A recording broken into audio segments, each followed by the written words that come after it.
नमस्कार दोस्तों, हम फिर से लेकर आ चुके हैं आप लोगों के लिए शाम की सभी ताजा और बड़ी खबरें।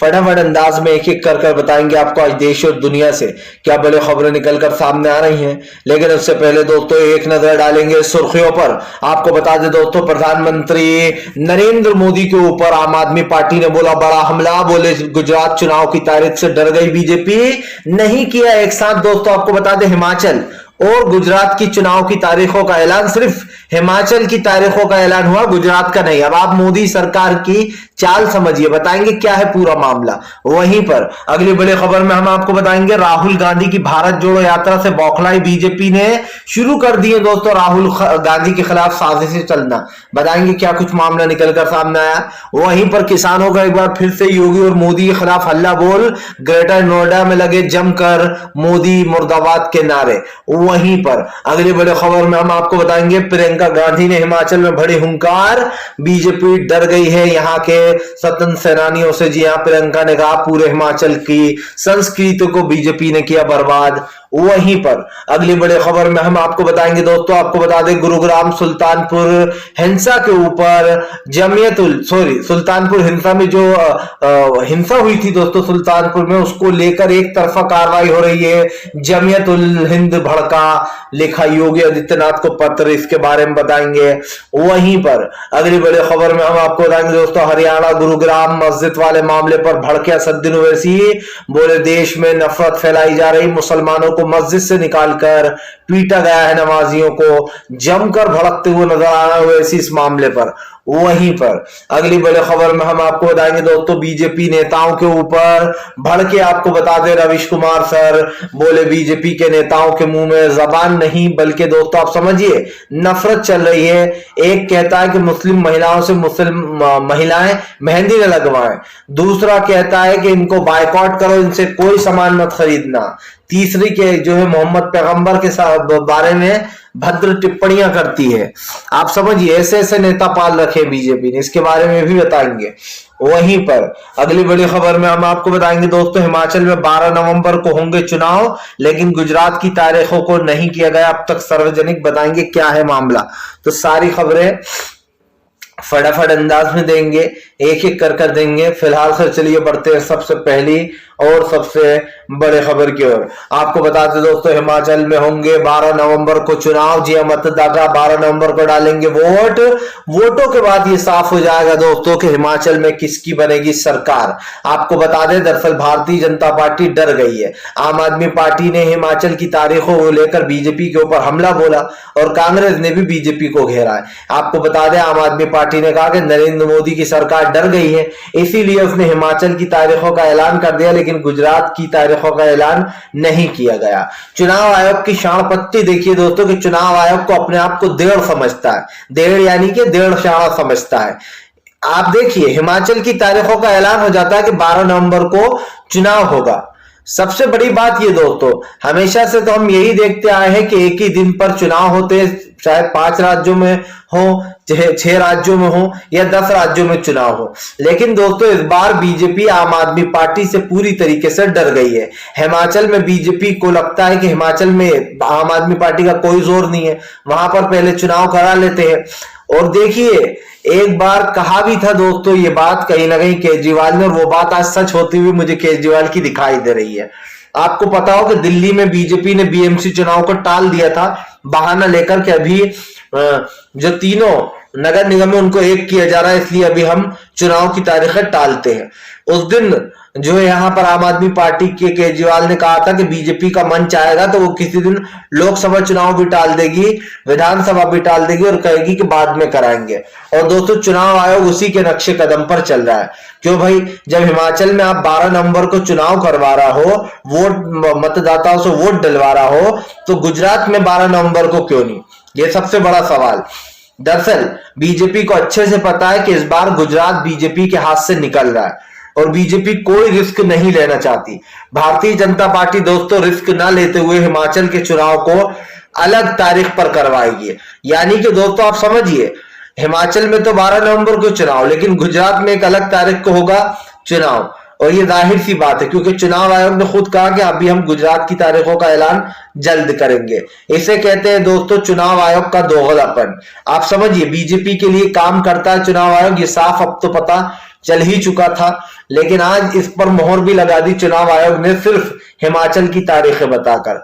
चलिए बढ़ते हैं एक और अगली बिग ब्रेकिंग की तरफ। बता दोस्तों अगली जो बड़ी खबर निकल कर आ रही है, आपको बता दें हरियाणा के गुरुग्राम मस्जिद पर हुए हमले से भड़के असदुद्दीन ओवैसी, बोले बीजेपी ने फैलाई है नफरत, मस्जिदों से लोगों को निकालकर पीटा जा रहा है, आखिरकार ये कौन से देश में रह रहे हैं हम लोग। आपको बता दें दोस्तों, आपको पता ही होगा एक दिन पहले मैंने आपको बताया था कि कैसे हरियाणा की मस्जिद से नमाजियों को निकालकर पीटा गया, जिसके बाद आपको बता दें अब हरियाणा के गुरुग्राम में यह मामला फैल गया है। हालांकि इसमें कई लोगों के ऊपर एफआईआर दर्ज की गई है जिन्होंने मारपीट की, लेकिन सवाल यह है दोस्तों कि इन लोगों को बढ़ावा देने वाला कौन है। इन लोगों को बढ़ावा देने वाले हमारे देश के माननीय प्रधानमंत्री नरेंद्र मोदी और गृह मंत्री अमित शाह है। ये दो नाम ऐसे हैं दोस्तों, छोटा भाई और मोटा भाई, जिन्होंने पूरे देश का बेड़ा गर्क करके रखा हुआ है। आज देश जिस परिस्थितियों से गुजर रहा है उसका सबसे बड़ा जिम्मेदार ही नरेंद्र मोदी है। आप समझिए 2014 के बाद से देश में सांप्रदायिकता, नफरत, रुपए लगातार गिर रहा है, बदहाली बढ़ रही है, देश में रोजगार की कमी है, रोजगार नहीं है, लेकिन उसके बाद भी नरेंद्र मोदी हाथ उठाकर सीना चौड़ा कर कर कहते हैं कि देश बहुत अच्छे से चल रहा है।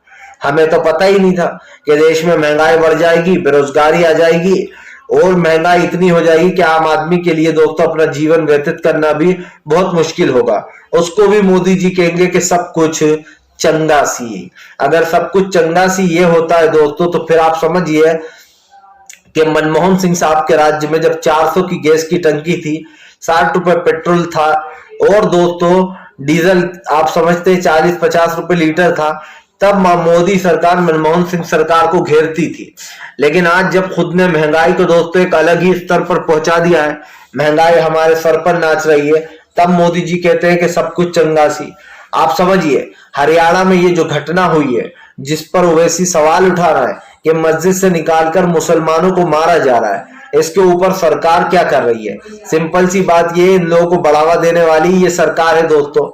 आप खुद देख लीजिए, मंदिर, मस्जिद, हिंदू, मुसलमान, बस इन्हीं मुद्दों में बीजेपी लोगों को उलझा कर रखती है। और डरपोक इतनी कि अब गुजरात हारने का डर लग रहा है तो गुजरात की तारीखों का ऐलान ही नहीं कराया।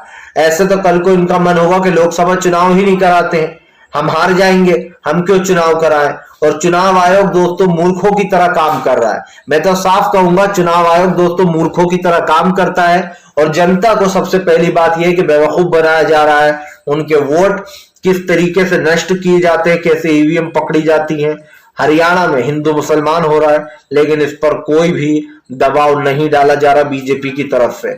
चलिए बढ़ते हैं एक और अगली बिग ब्रेकिंग की तरफ। बता दो तो हिमाचल में गरजी प्रियंका गांधी, बोले पूरे हिमाचल की संस्कृति को भारतीय जनता पार्टी ने किया बर्बाद, इस बार बीजेपी को उखाड़ फेंकेंगे, नहीं रहने देंगे सत्ता में। आपको बता दें दोस्तों, इस बार हिमाचल को लेकर कांग्रेस का पूरा प्लान तैयार है। इस बार हिमाचल प्रदेश में कांग्रेस कोई भी गलती नहीं करना चाहती और वो चाहती है कि हिमाचल में इस बार कांग्रेस की सरकार बने। आपको बता दें एक तरफ बीजेपी है जो कि हिमाचल और गुजरात को वापस हासिल करने के लिए चालें चल रही है, इसीलिए उसने गुजरात की तारीखों का ऐलान नहीं कराया कि हम अभी अपना पूरा फोकस हिमाचल में रखेंगे।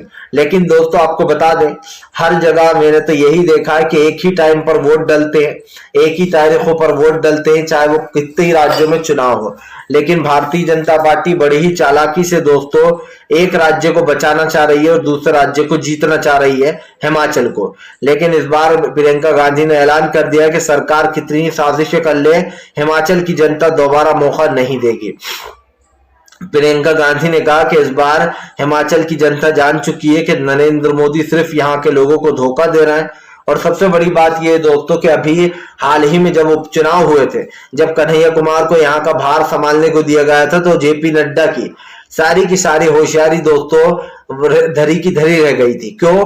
क्योंकि दोस्तों कन्हैया कुमार के आगे किसी की नहीं चली थी और कन्हैया कुमार के प्रचार का यह असर हुआ था कि हिमाचल के उपचुनाव में कांग्रेस की जीत हुई थी और बीजेपी का हाथ खाली रह गया था। अब की बार बीजेपी कंगना को मैदान में उतार रही है।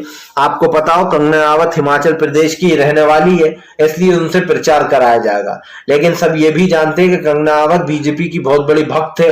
सबसे बड़ी बात यह है कि वो बीजेपी के प्रोपेगेंडा में साथ देती है, चाहे वो हिंदू मुसलमान की बात हो, चाहे दोस्तों गांधी परिवार की बात हो। हर मोर्चे पर कंगना रावत लोगों को घेरती रहती है। सिंपल सी बात यह है दोस्तों कि जिस दिन सत्ता पलट गई उस दिन कंगना रावत जैसे लोग अपना मुंह बंद करके बैठेंगे, क्योंकि उस वक्त इनको शायद विपक्ष की पार्टी से डर लगेगा कि जब बीजेपी की सरकार थी तब तो हम खूब बोलते थे, लेकिन जब कांग्रेस की सरकार आएगी और जब दोस्तों इनके घर पर छापे पड़ेंगे तो शायद इन्हें बिल्कुल अच्छा नहीं लगेगा कंगना को, क्योंकि जाहिर सी बात है देश में गुंडागर्दी और जो मारपीट चल रही है उसकी जिम्मेदार भारतीय जनता पार्टी है। इसीलिए कंगना रावत को भले हिमाचल की कमान दे दी जाए, लेकिन प्रियंका गांधी दोस्तों भारी पड़ती हैं सब पर। हमने देखा था प्रियंका ने कैसे उत्तर प्रदेश में जमकर प्रचार किया था। वो बात अलग है कि उनको सफलता नहीं मिली थी, क्योंकि वहां पर सीधी टक्कर एसपी और बीजेपी में थी। लेकिन अब ये साफ दिखाई दे रहा है दोस्तों कि फिलहाल आने वाले समय में बीजेपी धीरे धीरे दर बदर एक एक राज्य चली जाएगी और इनके पास से दोस्तों सत्ता ऐसे खिसक जाएगी जैसे दोस्तों कहते हैं ना कि जब झुंझुना आ जाता है बंदर के हाथ में तो बार बार बजाता है, बस वैसे ही खेल बीजेपी के हाथ में। जब तक झुंझुना है तब तक तो सब कुछ ठीक है, जिस दिन झुंझुना छिन गया उस दिन बीजेपी को दोस्तों देश का संविधान याद आने लगेगा। देश की आप समझिए संविधान याद आएगा, लोकतंत्र याद आएगा, और आज खुद लोकतंत्र को मिटा रहा है।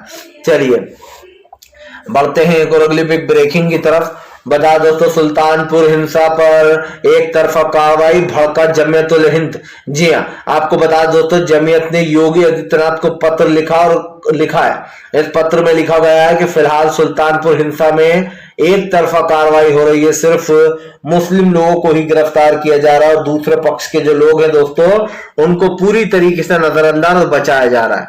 और ये सब कुछ दोस्तों योगी के कहने पर हो रहा है। सिंपल सी बात यह है कि जमीयतुल ने चिट्ठी तो लिख दी, लेकिन दोस्तों जो इंसान ये सब कुछ करवा रहा है उसको चिट्ठी लिखने से भी क्या फायदा। सब लोग जानते हैं कि इसके पीछे योगी आदित्यनाथ का ही हाथ है। सिर्फ एक विशेष समुदाय को टारगेट किया जाता है, उन्हीं के लोगों को गिरफ्तार किया जाता है, ये बताने के लिए कि देखिए हिंसा इन्होंने ही फैलाई थी, इन्हीं को हमने गिरफ्तार कर लिया है। सिंपल सी बात यह है दोस्तों कि बीजेपी बड़ी ही शाणपट्टी से, बड़ी ही चालाकी से ये सब कुछ कर रही है। भारतीय जनता पार्टी एक चीज अच्छे से जानती है कि इसकी दाल गल नहीं रही है, और इसलिए दोस्तों बीजेपी कुछ भी कर इन सब चीजों को रोकना चाहती है। मैंने पहले भी कहा है दोस्तों, आपसे फिर कहूंगा कि इस वक्त भारतीय जनता पार्टी का असली चेहरा जनता के सामने आ चुका है। सबसे बड़ी बात यह है कि बीजेपी सुल्तानपुर की हिंसा, खास करके योगी आदित्यनाथ एक तरफा कार्रवाई कर रहा है, एक ही पक्ष के लोगों को उसमें दोषी करार दे रहा है, जिसको लेकर जमीयतुल हिंद भड़क गया है। उसने चिट्ठी भी लिख दी है। हालांकि जमीयत को यह पता होगा कि चिट्ठी लिखने से कोई फायदा तो है नहीं, लेकिन सिर्फ फॉर्मेलिटी के लिए, ताकि कल को लोग ये ना कहे कि आपने सीएम को चिट्ठी नहीं लिखी थी। ऐसा हो रहा था।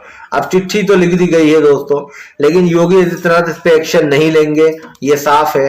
क्योंकि जब भी बात हिंदू मुसलमान की आती है दोस्तों, भले गलती हिंदू पक्ष की तरफ से क्यों ना हो, लेकिन टारगेट मुस्लिम भाइयों को ही किया जाता है, ताकि हमारे हिंदू भाइयों के दिल में यह डाला जा सके कि देखिए हम आपके बहुत बड़े हितैषी हैं, आपके चाहने वाले हैं, हमें ही वोट देना, हमने आपके ऊपर कोई कार्रवाई नहीं की। और दोस्तों ये साफ दिखाई दे रहा है कि बीजेपी का असली चेहरा आए दिन लोगों के सामने आता रहता है। भारतीय जनता पार्टी आज पूरी तरीके से फेल हो चुकी है और बीजेपी का जो असली चेहरा है दोस्तों वो आपके और हमारे सामने है। तो ये कहना गलत नहीं होगा दोस्तों कि फिलहाल देश की परिस्थितियां पूरी तरीके से डामाडोल हो चुकी हैं और देश में एक ऐसी सरकार की जरूरत है जो न सिर्फ दोस्तों किसानों के लिए काम करके वे करे, बल्कि महंगाई और बेरोजगारी पर भी लगाम कसे। चलिए बढ़ते हैं एक और अगली बिग ब्रेकिंग की तरफ। बता दोस्तों अगली जो बड़ी खबर निकल कर आ रही है, आपको बता दोस्तों भारतीय जनता पार्टी के ऊपर गर्ज राहुल गांधी, बोलो भारत जोड़ो यात्रा से बीजेपी को लगता है डर। जी हाँ, ये लोग असली असली देश की कदर नहीं करते, जहां पर भाईचारा और प्यार मोहब्बत है। आपको बता दें, राहुल गांधी की भारत जोड़ो यात्रा से दोस्तों बीजेपी बौखलाई हुई है। राहुल गांधी को बदनाम करने के लिए, उनके खिलाफ साजिश चलने के लिए बीजेपी आए दिन नए नए कारनामे कर रही है। आपको बता दूं, भारतीय जनता पार्टी बड़ी ही चालाकी से ये सब कुछ कर रही है। इसको लेकर जमकर भड़कते हुए नजर आ रहे हैं जो यहाँ पर राहुल गांधी ने कहा कि देश को बांटा जा रहा है, देश को बांटने में प्रधानमंत्री नरेंद्र मोदी और आरएसएस का बड़ा हाथ है। ऐसे ही दोस्तों, जब हिमाचल में चुनाव आ गए तो आरएसएस लग गया है अपने काम पर संग, चोरी छुपे। सिंपल सी बात यह है कि बीजेपी को डर लगता है अपना राज्य खोने में, और इसीलिए अब राहुल गांधी जब दोस्तों गरज रहे कर्नाटक में, इससे पहले वो केरल में गरजे थे। बीजेपी को पता है कि लोकसभा में राहुल गांधी को जबरदस्त बढ़त मिलेगी, और वो बढ़त कहीं और से नहीं दोस्तों, बल्कि इन्हीं साउथ एरिया से मिलेगी। जैसे कि मैंने कहा है कि साउथ एरिया हमेशा कांग्रेस के लिए लकी साबित होते हैं, क्योंकि जब जब कांग्रेस दोस्तों कमजोर पड़ती है तब तब वहीं से जीतती है। आपको याद हो कि एक समय में इंदिरा गांधी को 153 सीट आई थी, लेकिन जब उन्होंने सरकार बनाई तो उनको साउथ एरिया से जमकर सपोर्ट मिला, फिर से वो एक बार खड़ी हुई और फिर से एक बार सत्ता में वापसी की इन्होंने। तो ये कहना गलत नहीं होगा कि फिलहाल इस वक्त काफी कुछ दिखाई दे रहा है, और इस वक्त आज भी दोस्तों देश की जो परिस्थितियां है, देश का जो माहौल है, उसको लेकर कहीं ना कहीं भारतीय जनता पार्टी घिरी हुई है। हमने पहले भी कहा है और फिर कहेंगे कि देश की बदलती परिस्थितियां दोस्तों, ये कहीं ना कहीं एक बड़ा विषय है।